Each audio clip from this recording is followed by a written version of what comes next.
Hello everyone, I am David. I'm going to talk about peer-to-peer algorithmics or peer-to-peer algorithms. I'm not going to talk about specific software, so we're going theoretical today.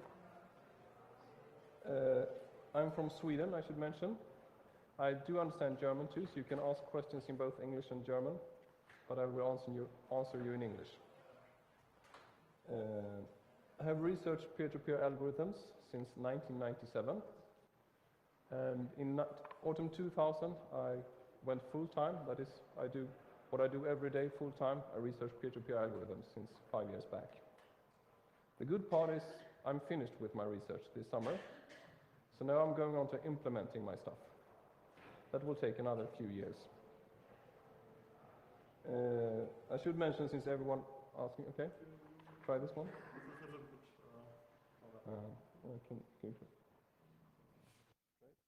Does this sound better?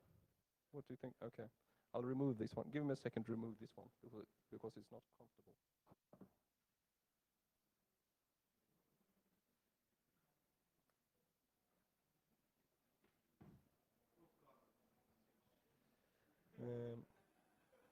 So people in the last row, can you hear me now? Good, yeah.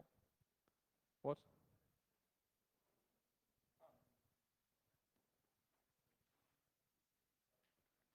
What? It's on. Can you hear me? Okay, I'll talk on. Can you hear me now? Okay, next one.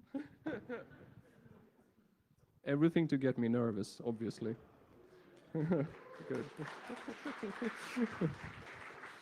Now I lost my track, but what I'm doing now, since I've been a researcher for 5 years to solve these problems in peer-to-peer algorithmics, now I'm doing a peer-to-peer programming library. That is a module that other programmers can use to make peer-to-peer applications. So you don't need to do the research, you just use my nice library when it's ready. And also, as I said, you can ask questions in both English and German.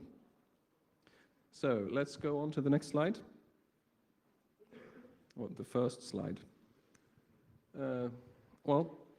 This is what I think about ideal peer-to-peer systems. This is what I want a peer-to-peer system to do or be.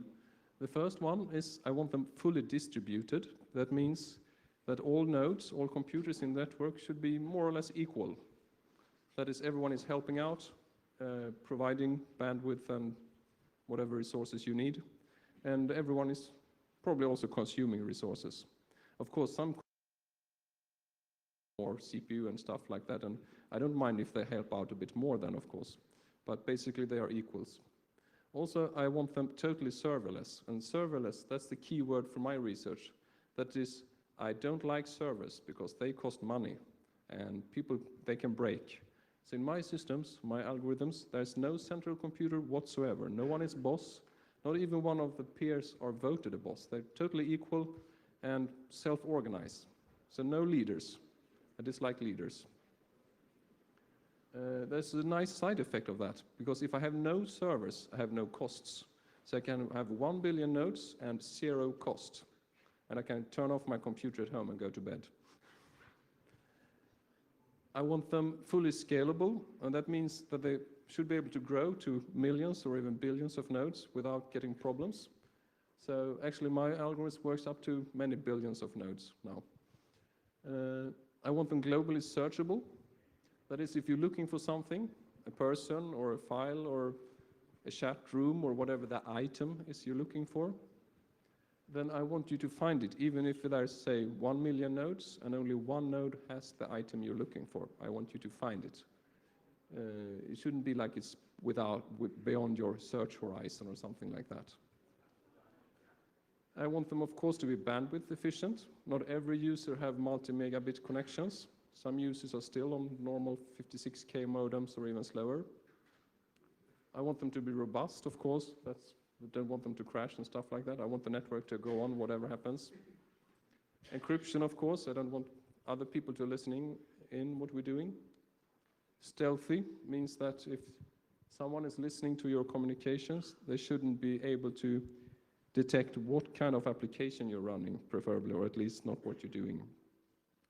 And the last one, well, it would be nice if they're anonymous. And that's actually the easiest of all those, I think. You can make them anonymous too, but most of the algorithms I'm going to talk about are not about anonymity. But even anonymous networks then needs all those peer-to-peer algorithms to work.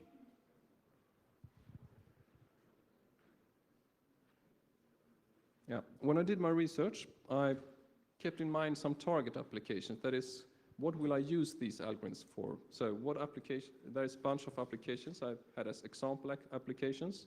And then I figured out what kind of problems do they pose, what do they need to do, what kind of communications, and so on. And then that meant I know what problems to solve and what algorithms I need. So this is a short list of that. The first one, everyone knows, file sharing, of course, very popular. That's actually the last one on my list, really, but I put it on the top to make it easier for you. Chat systems. Most of you know about IRC or some other chat system. We can now do that totally serverless. We don't even need DNS system, by the way. And it means you can chat with other users within a network using those algorithms, and you can find the chat room and users to chat with. Instant messaging, too. That is, connect to another user and send him a message, more or less immediately. Internet telephoning, that's really the same problem. Find the user and connect to him. Then if you send him a short message or sound, that doesn't matter for me, really. It's to find and connect, that's the problem. If there's a million nodes and he's out there somewhere, how to find him. Internet gaming. Internet gaming is really all the other ones above in one package. It means you need to find the game network. You need to have a chat room where you can go in and chat with other gamers. Then you need to start a game, and a game going on is more or less like a chat room. Everyone in the room hears and sees what other gamers do, what moves they do and stuff like that. Then radio and TV, broadcasting, or as some people call it now, peer casting, since it's peer-to-peer. That means you have your, for instance, your own little radio show at home. You have your little DSL connection, just say 500 kilobits. But then your radio show gets very popular, and suddenly 1 million people wants to listen to your Friday night show. And that's used to be a problem, because usually you had to send the sound once to every listener. But that's not necessary. You can actually have the nodes listening, helping each other out and send the message, the sound on to the other ones. So actually, with a normal, slow, modern broadband connection, you can have 1 billion radio listeners. And in some years, when you have 2 megabits, because TV picture, that's about 2 megabits, then you can have 1 billion viewers of your Friday night talk show. So I hope someone of you will start some really good talk show someday and test if it really can manage that many users. And of course, distributed calculation systems, like everyone heard about City at Home, perhaps. There are a project currently calculating HIV medicines, protein folding calculations. That is, lots of computers help out, connect together, and do the calculations. Nowadays, those systems use some servers to organize this. And now we can do it without any servers. And there's lots more things you can do. But this is the kind of stuff I kept in mind when inventing my algorithms. This is what I call my scary picture. It actually did scare the shit out of me when I made it first time. There is like 2 approaches to peer-to-peer algorithms. I'm an ex-machine engineer. When I build a car, I worked for Volvo in Sweden. We have one part solving each problem. We have 4 wheels, and we have an engine. We have many parts, each solving some problem. And when I build software and research, I think the same way. There is many problems, so I have one algorithm solving each problem. Sometimes, if I'm lucky, one algorithm may solve 3 problems. If I'm unlucky, I need 3 algorithms together to solve 1 problem.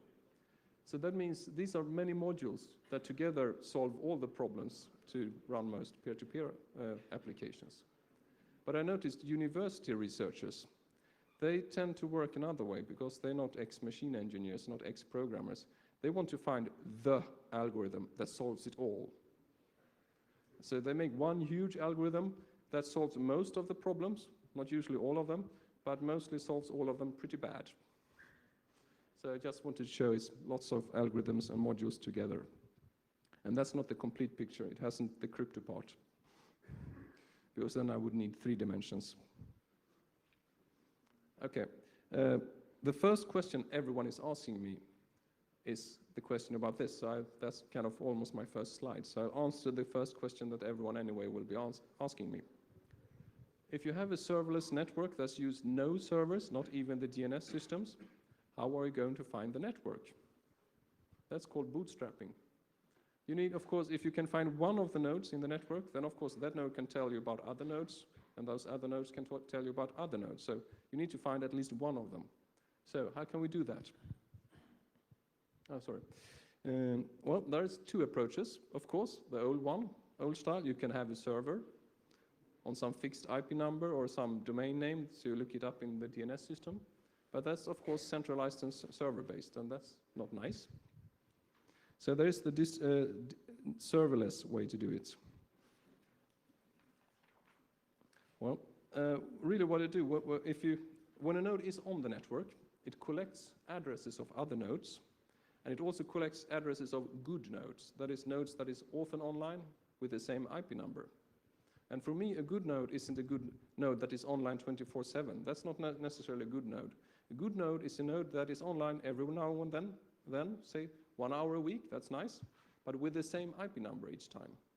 So if a node is online 1 hour a week, that means it's online 4 hours a month. And if you collect thousands of such nodes, the next time you're going online, at least some of them will be online the next time too. So I collect thousands of good nodes and store that in a little file on disk. And next time the program uses that file and tries to connect to the nodes in that file, and hopefully some of them will be online and you will be connected. Now, of course, if it's the first time you run the program, you haven't been online and collecting nodes before, well, there's some simple solutions to that too. First of all, when you download your install package from a website or you get it on disk from a friend, you get the executables and you get your start list. So of course there's a start list included in the package, a list of good nodes. If your start list is too old, for instance the install package is very old, or you haven't been running the program for a year, then of course you need a fresh start list. But it's just a file, so you can go out, download it from some website, or you can go to some chat room, ask people, does anyone have a fresh start list for me? And if you can't do that because it's for some reason perhaps illegal or controversial, you can call your friends and ask them to come over with the disk too, with the start list. I have a question. Oh, okay, sorry. I was hearing myself too much, but okay, good. He wanted me to speak closer to the microphone. Yeah, I do an additional trick with the start list. I actually store it in HTML format so people can publish it on their website if they want to help out, so people can get fresh start lists if they need it. But that's how to solve that problem. It's a well-known solution, but not everyone knows it. And it has been tested by many networks, so we know it works. Okay. When we design algorithms for peer-to-peer networking, we need to keep in mind some problems with the internet. The kind of problems that researchers tend to forget about because they are uncomfortable. The first problem is high node churn. That is, nodes, home computers, they tend to turn them off when they leave their home or when they go to bed, or they crash and stuff like that. Well, I know Linux people, you have your own computers online 24/7, but that's just part of the world that does that. That's one problem. The other problem is that there's firewalls and NAT routers that is not properly configured. So many nodes can't receive incoming TCP connections. They can only do outgoing TCP connections. So that we have to keep in mind. And then there's the worst problem of them all, and not many people know about this. Actually, not all computers on the internet can reach all other computers. For instance, I myself, I live in Sweden. I can't reach northern Lebanon, but I can reach southern Lebanon. And that is due to a bad router in southern France. I traced it to that. It's wrongly set up, so between Sweden and northern Lebanon, no routing. And that's common. So I say perhaps every home computer in the world can reach perhaps 98% of the other home computers. We normally don't notice that because web servers are in server hosting sites and they're normally more reachable, because if they aren't, people complain and the people taking care of routers fix it. But so not everyone can reach each other. And sometimes it's because of badly configured routers. Sometimes it's because there is congestion, too much traffic in some area. Okay, network layout. So how should we connect these nodes? How should we organize them? Well, there are some approaches. This is the simplest of them all, a two-dimensional grid, very simple to understand. Unfortunately, it's actually pretty bad to code because you have to take care of lots of exceptions, like if you see it's a hole in the network there was a node there and it left some minutes ago. So now we have a hole. We have to repair that hole in some way. That's lots of code and means lots of messaging between the nodes to fix that problem. So, and also it has a problem since it's two-dimensional. The distance from the nodes in the corners are very far away. So if you send a message out on the network, it will take a long time before it reaches the other corner. So that's bad. The other one, very popular, many networks use it today, is a hypercube. It's actually, well, it's a multi-dimensional grid. It's not two-dimensional, it's x-dimensional. And you connect them, well, if you don't know hypercubes, I shouldn't explain them, but it's lots of connections, but in a well-ordered manner. And it's very easy to understand once you understood it. But it has the same problem with lots of code. It's tricky to code, and it's tricky for the network to maintain the order. It means when nodes disappear, you have to fill in the holes and stuff like that. So it's lots of messaging and lots of code, but easy to understand. And it's nice, it's short distances. There's no really corners. There's no node that is very far away. So messaging is quick. And here comes my favorite, the random network. Small world networks are similar, but in random networks, you just connect to a bunch of other nodes, randomly chosen from the whole network. So you just pick 5 nodes, any nodes, and connect to them. That means the network looks like a mess, of course. And understanding how to handle it is a bit tricky. Human brains don't understand these kind of things very well. We don't like chaos. Well, you do, you're a case communication club, but... but once you understood it, the code is very nice. Some of the algorithms are actually just 1 page of code, and it works. So it's very, very easy to implement once you have a good algorithm for it. But it takes a bit more to understand. And also, like the hypercubes, very short jump distances. Actually shorter jump distances than hypercubes.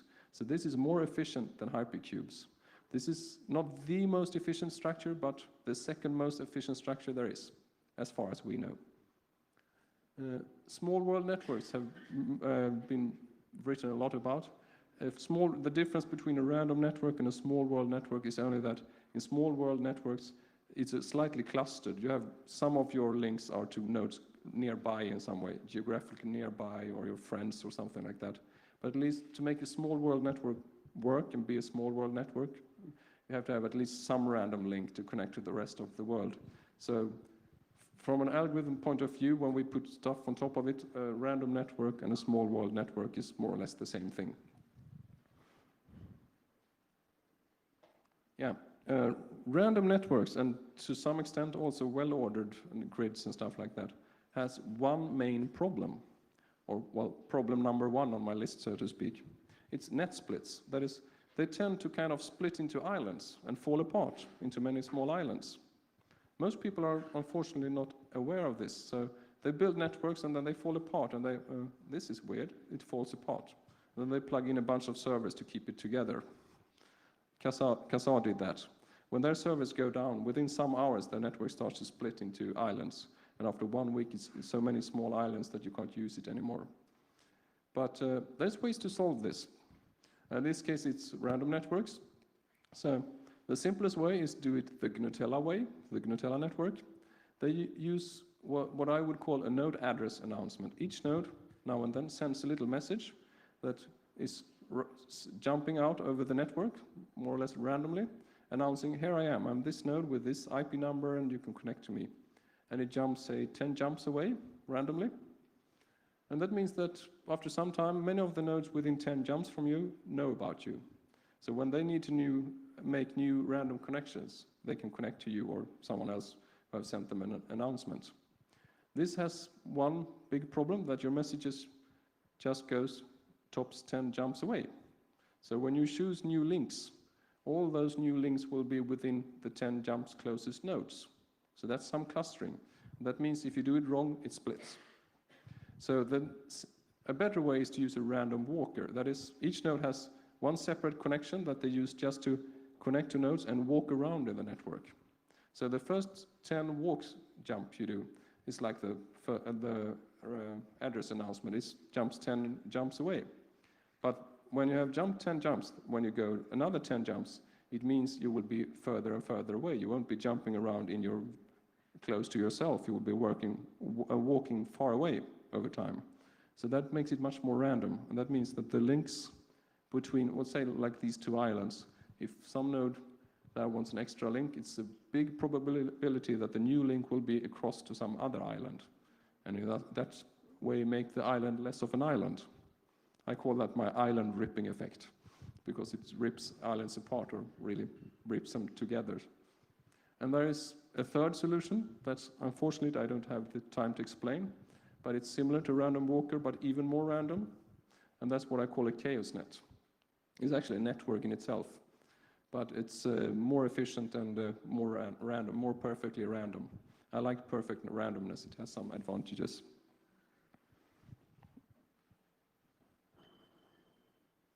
Yeah.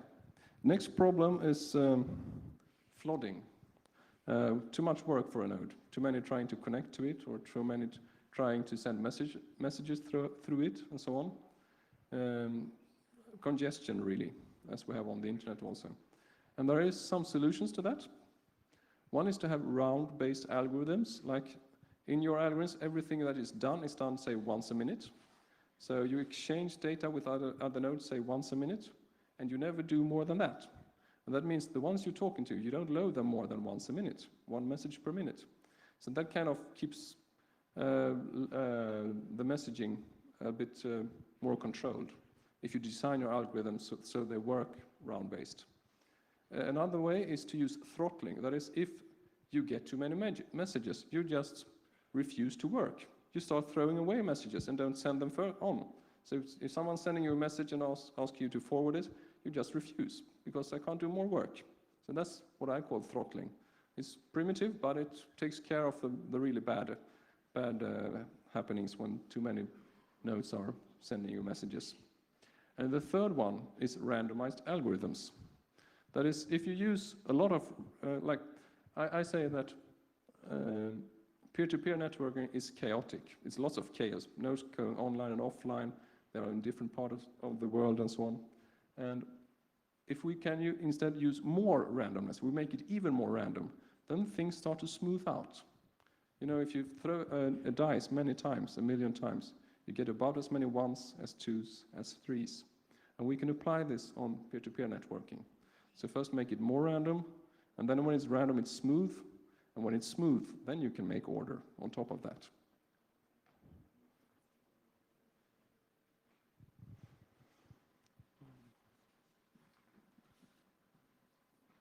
Yeah, so let's look at one algorithm that runs on top of a random network or a small world network, or even some other network structures. And this algorithm is actually both round-based, throttled, and randomized. So it's all three of them. And it's what I call throttled, balanced, slotted broadcasts. So actually, the title isn't complete, but it wasn't space enough. So I'll explain what it means.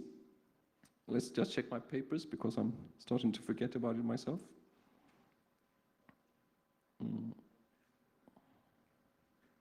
Yeah, the basic assumption here is when you broadcast a message, it's actually not necessary that, it stands there, that the message reaches the whole network. Say there's 1 million nodes, you have something to tell the world and broadcast, you normally don't need to tell all 1 million nodes about it. It's enough that normally it's more important that the node that is listening hears many messages. You want to receive 10 messages a minute. You don't want 1 million messages a minute.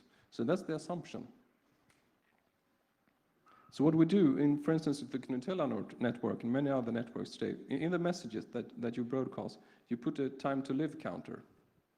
And you set it to some max number, and when it jumps across the message, each node is lowering the counter, and when it reaches 0, they don't forward it further on. That means you just reach a limited amount of nodes. That's the normal way to do it. But I find that a bit stupid. There's a better way. You can actually turn the counter around. Instead of counting down to 0, you can start at 0 and counting upwards. Not a big difference, but it makes a big difference. You see, if there is 1 million nodes, and there is only one node broadcasting, then of course you could broadcast to the whole network, no problem, because there's only one talking. But if there is lots of nodes broadcasting, like every node, then every node will get too many messages. What I do then the throttling kicks in. That is, you don't forward every message, just forward some. And you do it in a balanced manner. That is, you only forward the messages with the lowest jump counter. So that means, for instance, if too many nodes are, if say all 1 million nodes are broadcasting, and you're only allowed to forward 10 messages a minute, then each node, and you have 5 links per node, 5 incoming links. That means each node will only receive 50 messages, because the throttling prevents you from getting more, but you will get the 50 youngest messages, and that means that each node that is broadcasting will reach the 50 closest nodes, and everyone gets 50 messages, and that's usually enough in most cases. If there's only 10 nodes broadcasting in the whole network, they will reach the whole network, because everyone is accepting 10 messages a minute. So it balances. So it's just turn the time to live counter on and make it a jump counter, and then it gets better.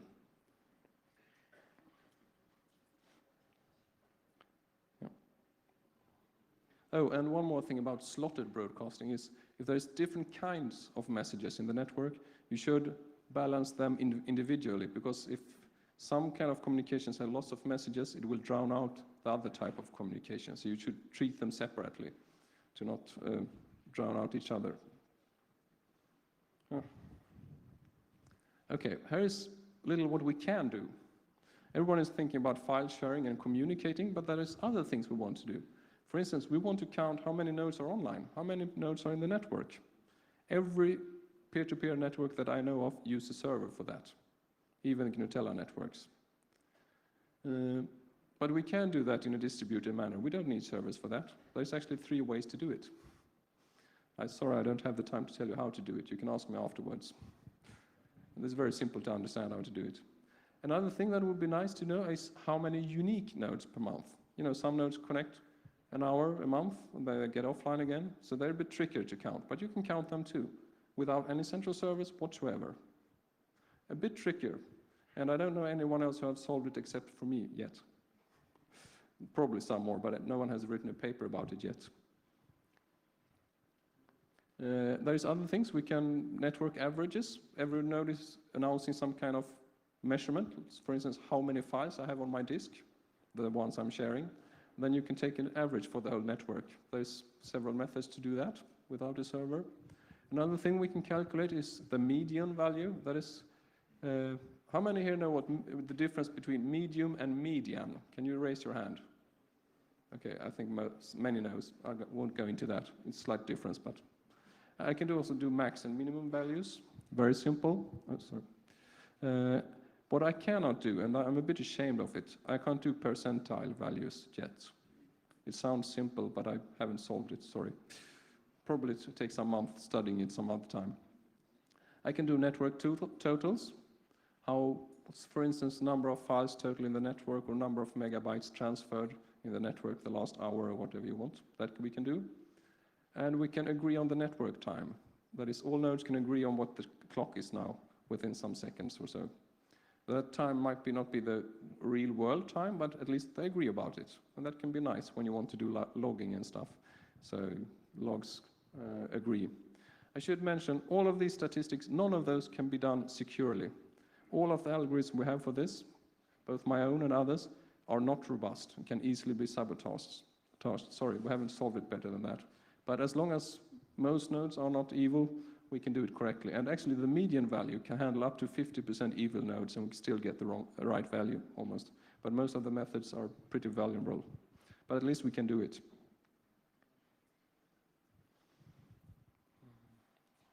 Okay, here's one thing that's very special to me. It's what I call subnetting in peer-to-peer systems, or subgrouping. That is, when you start off a network, you need to be fairly many nodes to be able to find the network. You have to have a long start list to, hopefully some of them are online. If it's a small network, you can't get a long start list because there's not that many nodes. So when there is only 4 nodes in the network, you probably won't be able to find any of them next time because all 4 might be offline. So then it would be nice if several peer-to-peer networks could cooperate and connect together in a big network so they can help each other with the bootstrapping. And also some other things like network time and stuff like that benefit if the network is bigger. So sometimes bigger is better. And that means we can have a big mother net, and then we have one subnet, or separate net really, for each application. They can use the mother net for those things that needs to be done on a big network. So small networks can help each other out, and old big networks can help new small networks. And also old networks that are shrinking and becoming small networks because they're losing popularity can get help from newer big networks that are popular. So together we are stronger. And really each application subnet here is a separate peer-to-peer network really. It's not in the mother net, it's separate, but the node is working both in the subnet and in the mother net. And also here, there is something I call public subnets. Some applications want to cooperate, so they can start a separate subnet where several applications join that subnet to do whatever they do together. Here is a more well-known thing, what I call service subnets. Some call it a rendezvous service. I don't know how you pronounce it in French really. But it's the same idea really, but for a slightly different purpose. Within one application network, for instance, you want to have chat rooms. So nodes that want to chat with each other, they start their own little network. Only nodes in that chat room are in that network, communicating directly with each other. Because sending chat messages all over the main application networks would be a bit wasteful if there's 1 million nodes and you have to route a message long ways over the application network. So I create small subnets for that. And then there's a little extra thing you can do with this. If we have this subnet functionality, then we can use it for things like algorithms. That is, we tend to, well, 2 years later we have a better algorithm for our distributed database. So we want to plug in a new algorithm. And that's usually very messy. So what I do, for starters, I don't put the main algorithms, databases and stuff like that directly on the application subnet. Instead, I put them in a service subnet. So that means any node that is compatible with that version of the database, they join that subnet. And if we decide to be not backwards compatible one day, we create a new subnet for the new algorithm. So that means we can be future compatible. And of course, a new version of the software can join both the old and new database if we want to. Also, service subnets can be something else. It's not just chat rooms or swarms of nodes. For instance, if you use BitTorrent, you know what a swarm is? I would put a BitTorrent swarm in a service subnet, of course. Another thing that could be a subnet is a user identity. That is, a certain subnet can be one node. For instance, my username. So if you want to phone me or chat with me in person, a personal message, then you would look up my subnet and contact me, because if you find my subnet, you know where I am and can find me. So there's many uses of subnetting.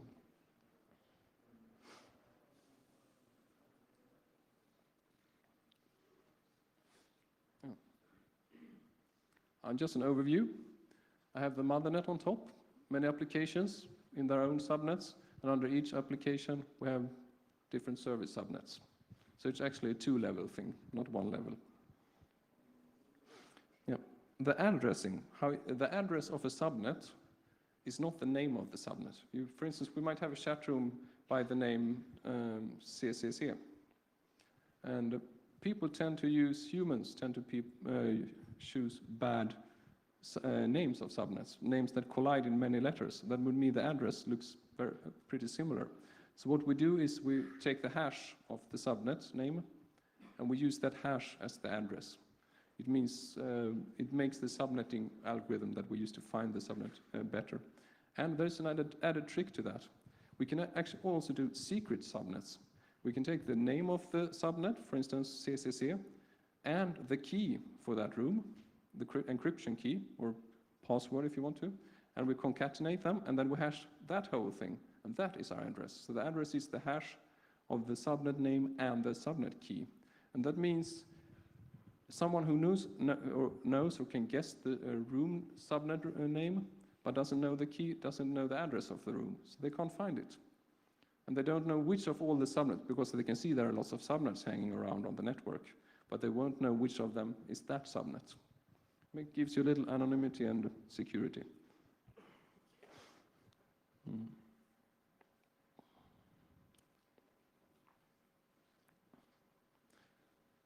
Let's see. I'm just checking how much time I have on. It seems I almost have to skip some parts. Sorry.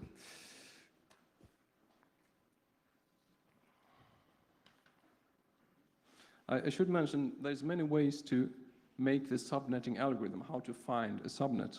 I use actually throttled, balanced, slotted broadcasts for it. And what I do is I have on, for instance, the mothernet, each subnet announces, broadcasts their existence. Every node in that subnet says, I'm here and I have this address. If you want to join this application, join me. Problem is, of course, we'll have lots of subnets broadcasting. So what I do is that I have one slot, one separate broadcasting system for each subnet, and all those are throttled individually. That is, of course, bad if it's 1 million subnets, because then it's 1 million slots. So what I do is I do top 16 slots on a mothernet, and if you need more than 16 subnets, then you do subnets under subnets, of course. So there are 16 levels below the mothernet, and below that, each of those levels, there are 16 levels. And in that way, you can work your way down to the correct subnet. That's just one way to do it. There's many more ways, but that's how I prefer to do it. So I'm actually using broadcasting for subnetting. If you know what a distributed hash table is, you can understand that it's almost like a distributed hash table, but it's broadcasting based. Oh, and the difference between this and distributed hash tables is that the node doesn't insert an item in a hash table. It actually inserts itself. It puts itself in that part of the hash table where its name is. So that's a difference, and makes it much more robust.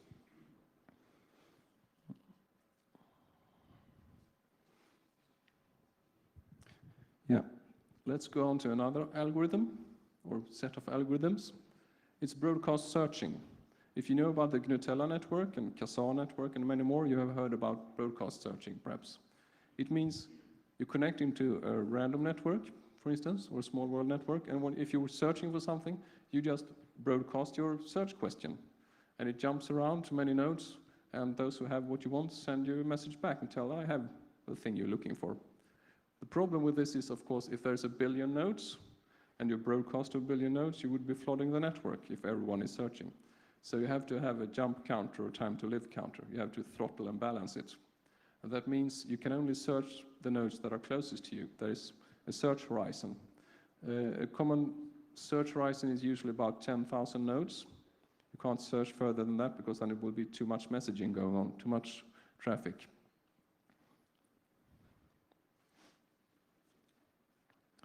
It uses lots of bandwidth, yeah. It's very good at handling complex searches like CCC and video and not Berlin. This is the kind of search question broadcast search can handle very well, because you're actually asking every node in person, more or less, by broadcasting to them. So they can really look in their local database and check what they have and do complex. You can even do reg expressions and stuff like that if you like to. There is some tricks to make to extend your search horizon to be able to reach more nodes. Yeah. And One very well-known method is supernodes. That is, some nodes collect information about other nodes, so they can answer not only for themselves but also for other nodes. In that, in one way, extending your horizon a bit. There is also another trick that's use a search filter. That is, instead of just having the complete copy of the database from a neighbor node, you just have a filter function. For instance, a Bloom filter is a very popular way to do it, that tells more or less what other node, that tells about what another node is. So you know if it's worth the effort to broadcast the message of the last step to the next node, if it's likely that it will be able to answer it or not. If it is not able to answer it, you won't send the message, broadcast the last step in the broadcast. So it can make it a bit more efficient. And then there is what I find the most efficient method is something we call mini groups, which involves grouping the nodes in big groups, and everyone in the group knows everything about each other. And then we can actually, on most normal file sharing networks, we could probably be searching 1 million nodes with broadcast search. That is, your search horizon would be about 1 million nodes. But we can't get it further than that, because then it would be too much traffic. Depends, of course, how much people are searching and stuff like that, but it's can make you can put 2 zeros extra on your search horizon. Yeah. Now we're going on to the holy grail in peer-to-peer networking among researchers, at least right now. It's something they call distributed hash tables. I would prefer really to just call it a distributed database, because that's what it is. It means you organize all the nodes in some kind of address order. Here I've made it simple, it's just letters, but normally it's, well, it's bytes, byte order. So you connect, for instance, you could connect them in a long line, first node to last node, or you could connect them in a ring, or in a hypercube, or some other structured manner, but in address order. So each node will be choosing one address, preferably randomly, and insert itself in the right spot in the network. Usually we put them in a ring, for instance, because often nodes need to back up each other, because if a node disappears, the neighbor should be able to take over and take care of the information that node we're handling. So if you have it as a ring, the first and the last node can back up each other. You can't do so the C node will back up A node.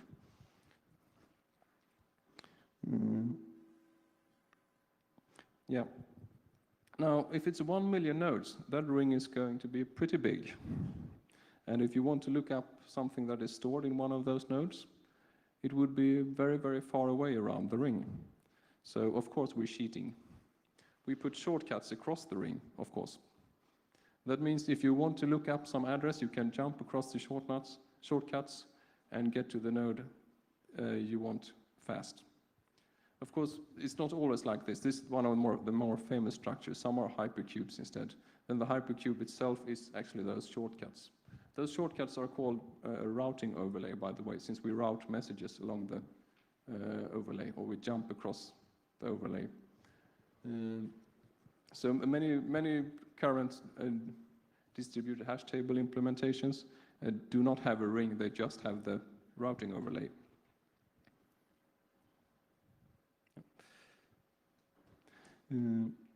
The distributed hash tables, they're not that good for complex searches like CCC and Berlin and not video. Because they're really good at looking up one item, a key. If you have a name for something, you can find it. But if you have several names for it, it makes it messier. So it doesn't work good. But we can do that, but it's not as well. So broadcast search is in some ways better, but in many other ways, this is much better. This means you have global searching. If there is one node among 1 billion nodes that has it, you find the item. And normally in distributed hash tables, you don't insert the whole item. If you have a video file of 1 gigabyte, you don't send the video file to the proper node that has the proper address. Since, say, your video file has the name A, you don't send it to the A node. Instead, you send a little announcement. You say that there is a file named A, and you can find it at this node, IP address, port number, encryption key to talk with that node. And you send that little announcement to the proper node, to the A node, and store it in the A node. So anyone looking for that file will ask A node and get this little announcement as response, and then can connect directly to the node actually having the video file. So that was distributed hash tables does. It's lots of research going on in that area because all current distributed hash tables are pretty bad. And one thing that is even worse is that no one have been able to do a secure one yet. We don't know how to do them sabotage-proof. We can do broadcast searching, pretty sabotage-proof. They're hard to sabotage, but distributed hash tables, all existing ones can be sabotaged, some very easily. So if anyone claims, and some universities researchers claim they have made secure hash tables, they're just a little less non-secure, but they're still very non-secure. Yeah, it looks like I'm on my last slide. Yeah. So if you have questions, now is the time, or afterwards, because I will be available afterwards. And as I say, you can ask in both English, German, or Scandinavian languages, if that's what you like. And as you notice, I didn't went very deep into the things here, because I made it simple. So if anyone wants to discuss peer-to-peer networking algorithms really, really deep, join me afterwards, and we'll get deep down and dirty.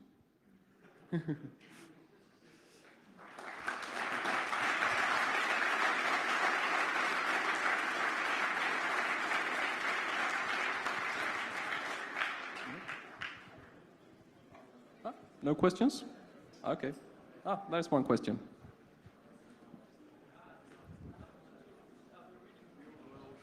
Are there any real-world chat serverless systems out there? Can I apt-get install something right now which will be serverless for an IRC replacement? He's asking if there is any serverless chat networks already available and deployed. And there actually are some, but most of them use broadcast searching on random networks. So they can only handle about 10,000 chatters in one network. So there's no really good ones available yet. So normal IRC is still, at the current moment, IRC is better than the peer-to-peer chat networks. But in like 2 years' time, probably peer-to-peer chats will be better than IRC, I hope. But there are some, but I'm a bad memory for names. I don't remember the name of the current projects that has peer-to-peer chat.